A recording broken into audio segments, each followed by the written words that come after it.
Hey, what's going on, everybody?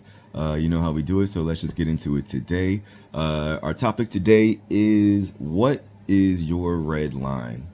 And I guess we can just get into it.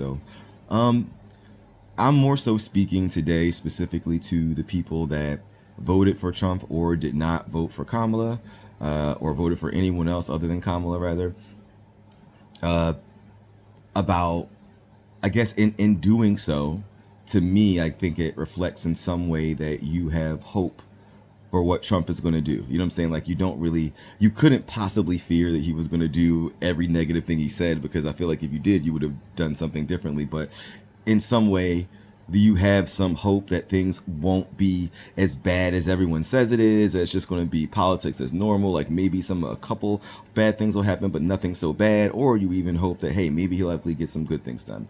And I always preface everything that I hope the best for America. I hope he does great. You know what I'm saying? Like, even though I'm scared, you know what I'm saying? Like, but I digress on that point specifically. But my in the title, what is your line? It is, what exactly has to happen for you to get on the Kamala side, I guess, per se. And I guess Kamala is like, say the Kamala side is like kind of out because she's obviously done, but like for you to say, okay, Trump has to go. You know what I'm saying? Or to like try and support the Democrats. You know what I'm saying? What exactly has to happen for you to be like, all right, let's actually act, oh shit, like he is fucking crazy. Like what y'all were saying was kind of right. Let's move forward. Because I'm at the point right now where I feel that some people, the red line should already be drawn. You know what I'm saying? Like, just purely based on some of the actions that he's done already. You know what I'm saying? Hey, I mean, I'll make a small list. So for me, one was the fact that some of the appointments that he's trying to make, you know what I'm saying? Like, a lot of people were like, oh, he's not really going to destroy the things. Oh, he's destroying the FBI, destroying the Department of Education. Oh, that's just bluster. You know what I'm saying? All these things. But no, the people that he's putting in place for a lot of these positions are literally to take them down. They've spoken out against these organizations. You know what I'm saying? Like, so no one objectively can say that I won't say all of them, but at least half of the appointments are specifically people that are inherently unqualified, have never had a job anywhere remotely similar to this. Most people in that job and frame would not recommend them. You know what I'm saying? Like, so objectively speaking, even a lot of Republican people are saying these are some odd picks. A lot of the Republicans have even objected to some of the picks. So that's one that I'm at pause with. Two, that he wanted to do recess appointments. So I don't know if y'all are familiar with that, but one of the jobs of Congress, specifically the Senate, is advice and consent, which means that they have to basically have each nominee be judged by them, which like hearings. You know what I'm saying? It's customary. Every president ever has done it. You know what I'm saying? You do it with like a lot of the major offices, the Supreme Court justices and everything. And you do it because, you don't want people that are unqualified with access to like nuclear codes and, that can control Social Security and things that we need, right? So that job is taken very seriously as one of the major powers of the Senate. Well, Donald Trump, and it's in the Constitution. Donald Trump wants to have a loophole and force Congress to take a recess so that he can appoint everyone that he wants without any judgment, without any public hearing, and without FBI checks.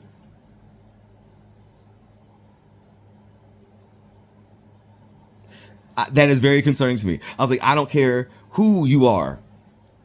If it was any president, I'm not going to let you sit there and let people go in without any FBI checks, without any public hearings, without any judgment of their history. The public can't, like, what? I think that's like actually crazy, and like what a dictator would do. You know what I'm saying? Like, what happened about the migrants? I mean, I think you thought like, oh, maybe he's really not going to round them up, but he is. He's already in talks with private prison companies and expanding prisons and the camps and all the things, talking about separating families. The person that he got to, is having lead this process was asked specifically on several occasions, like, what would he do if certain family members were citizens and some weren't? And he was like, that's simple, deport them all. So what will be the line there? Like if he's actually separating families, if children are getting separated, like what will be the line there in terms of the immigration? Because it's going to happen, but when? Or what happens if your prices go up? Because I know a lot of people voted for him because like, oh, he promised he's going to bring prices down. He promised that he was going to bring prices down. That is exactly what he's going to do. And he's a businessman. Of course, he's got connections. Well, let me tell you this. Right now, there are dozens of the largest corporations that provide most of the goods and services that we use today have already stated that if Trump institutes his tariffs, that they are going to be forced to raise their prices. There's already been companies that are saying that. And the global companies that will be victim of these tariffs have also said they'll retaliate. So that means 100% in the short term, prices are going to increase. So will that be the line? If you think your prices are going to increase and they actually increase by 20%? Will you give? Will that still be a pass? Will you? Oh, we're just going to wait. You wouldn't give Joe Biden that pass, but will that be your line? I don't know. Like there are so many things, but I feel like we are not asking the right questions. I think when even interviewers are asking Republicans questions on TV, they allow them the space to get away from it because they're like, oh, well, wait and see. You know what I'm saying? Like, we'll just see. Oh, you're just all this bluster. Trump, 4 years ago, oh, he was okay. But no, the question should be, what if? We, just like you, are very hopeful. We want the best for the country. No one wants the worst for America. But what if some of this shit happens? Then what? What will be your line? What will be the thing like, okay, now we have to do something? What if he gets out of NATO and like a lot of our European friends turn against us? Not to mention like what that will cost the economy again. Like if we lose a large trading bloc who helps keep our currency valid, what if our debt ceiling, if he plays with the debt ceiling and our credit score goes down again? Do you know what happens there? Because our money will be worth less. Inflation. What will be the line? I want to know.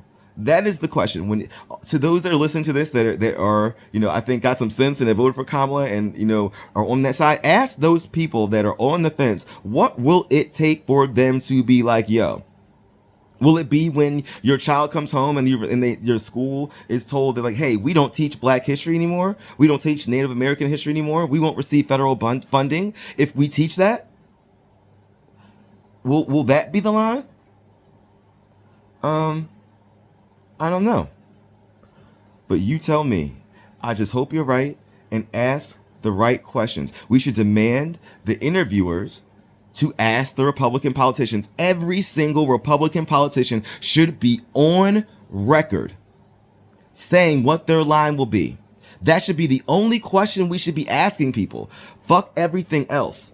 Yeah, we're hopeful. Yeah, blah, blah, blah. You're right. You won. What is the line? We all are fearful, but what is the thing that you said he wouldn't do that if he does, you would have pause?